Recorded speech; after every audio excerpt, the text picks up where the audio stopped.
بسم اللہ الرحمن الرحیم احمد اللہ سبحانہ وتعالی والصلاة والسلام علی اشرف الانبیاء محمد صلی اللہ علیہ وسلم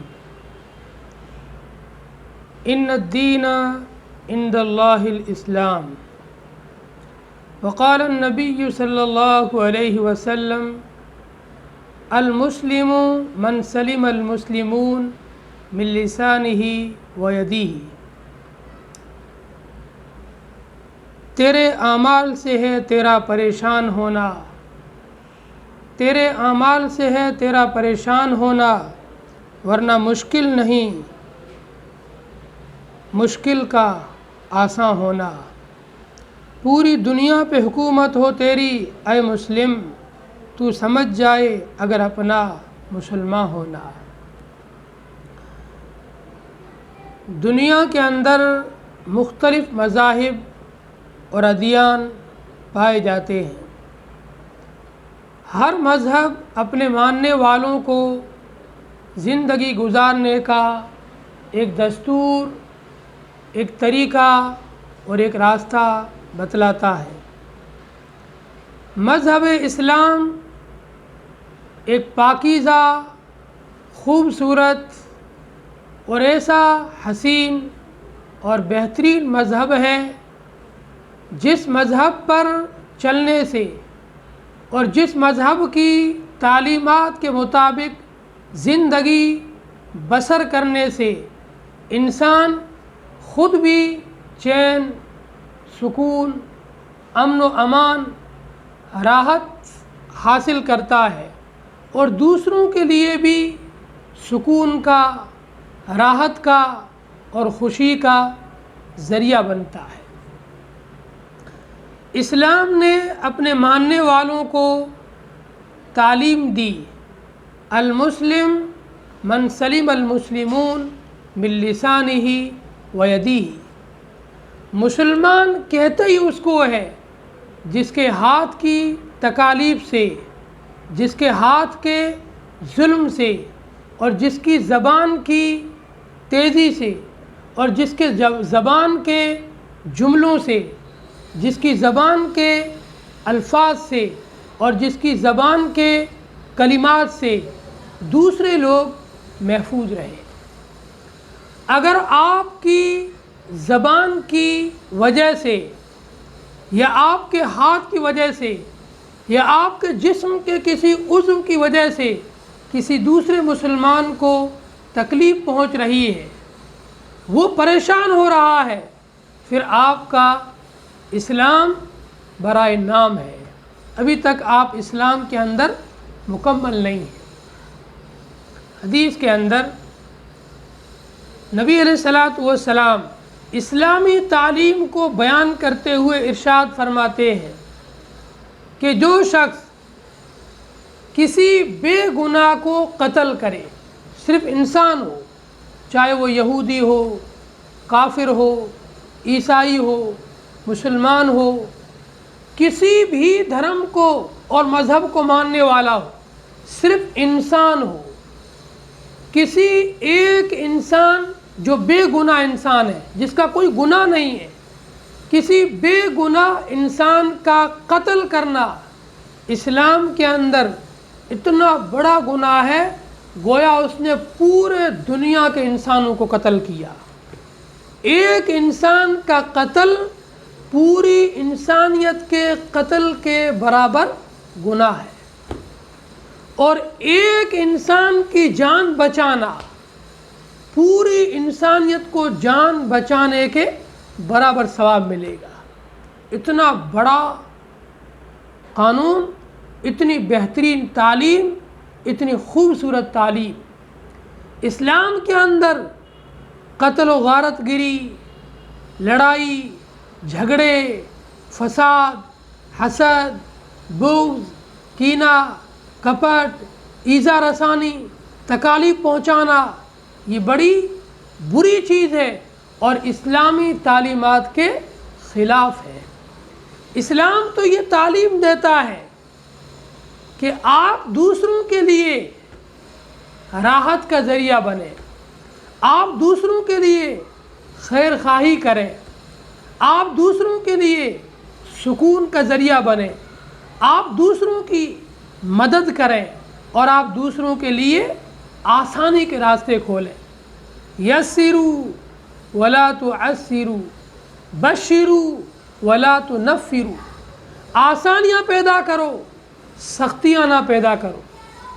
بشروا، لوگوں کو خوشخبریاں سناؤ، ولا تنفروا، نفرتیں نہ پھیلاؤ۔ نفرت پھیلانا، آپس کے اندر حسد، بغض، کینہ اور عناد رکھنا، یہ اسلام کے مزاج اور اسلام کی تعلیم کے خلاف ہے۔ اس لیے اسلام اپنے ماننے والوں کو حکم دیتا ہے،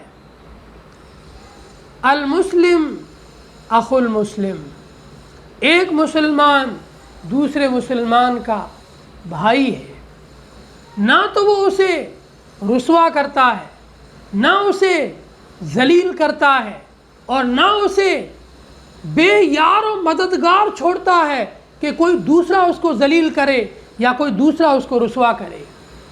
اسلام یہ تعلیم دیتا ہے، خود جس طریقے سے تمہیں اپنی عزت پیاری ہے، خود چاہتے ہو کہ ہماری دنیا میں عزت ہو، اسی طریقے سے تم دوسروں کی بھی عزت کرنا سیکھو، دوسروں کو احترام دینا سیکھو، دوسروں کے مرتبے کو پہچانو، لوگوں کے مقام کو پہچانو، اور مقام کو پہچان کر ان کے حقوق کو اور ان کے مرتبے کے مطابق، ان کے مقام کے مطابق ان سے ادب کے ساتھ پیش آؤ۔ یہ ہمارے اسلام کی تعلیم ہے۔ حدیث کے اندر نبی علیہ الصلوۃ والسلام ارشاد فرماتے ہیں، اس آدمی کا ایمان ہی مکمل نہیں جو خود تو پیٹ بھر کر سو جائے اور اس کا پڑوسی بھوکا ہو۔ یہ ہمارے اسلام کے مزاج کے خلاف بات ہے۔ آپ تو شاندار بریانی، قورمہ، پلاؤ، زردہ کھا رہے ہو، آپ کے پڑوسی کے گھر میں دال اور آلو بھی نہیں بن رہے ہیں، اس کے گھر میں چولہا بھی نہیں جل رہا ہے۔ یہ اسلامی مزاج کے خلاف ہے۔ آپ کے یہاں اگر قورمہ بن رہا ہے تو کم سے کم اس کے گھر میں آلو تو پہنچاؤ۔ آپ کے یہاں بہترین بریانی پک رہی ہے تو اس کو اتنا تو دو کہ وہ اپنے گھر میں اپنے بیوی بچوں کا پیٹ پال سکے۔ یہ اسلامی مزاج ہے، اسلامی طریقہ ہے۔ اسلام اپنے ماننے والوں کو بڑے خوبصورت طریقے، بڑے خوبصورت راستے اور بڑی بہترین تعلیم دیتا ہے، جس تعلیم پر، جن طریقوں پر، جن راستوں پر چل کر انسان خود بھی سکون کی زندگی بسر کرتا ہے اور دوسروں کے لیے بھی سکون کا ذریعہ بنتا ہے۔ من حسن اسلام المرء ترکہ ما لا یعنی، انسان کے اسلام کی خوبی یہ ہے کہ وہ فضول، غیر مفید کاموں کو اور باتوں کو چھوڑ دے۔ ایسے فضول کاموں میں پڑے رہنا جس کام کا نہ تو کوئی دنیاوی زندگی میں فائدہ ہے، نہ موت کے بعد کوئی فائدہ ہونے والا ہے، یہ مسلمان کی شان کے خلاف ہے۔ مسلمان کے لیے زیبا نہیں ہے ایسے کام کرے جن کاموں کے اندر نہ تو اس کا کوئی دنیاوی فائدہ ہو نہ کوئی اخروی فائدہ ہو۔ مسلمان وہ کام کرتا ہے جس کام کی وجہ سے یا تو اسے دنیاوی فائدہ ملے یا اسے آخرت کا فائدہ ملے۔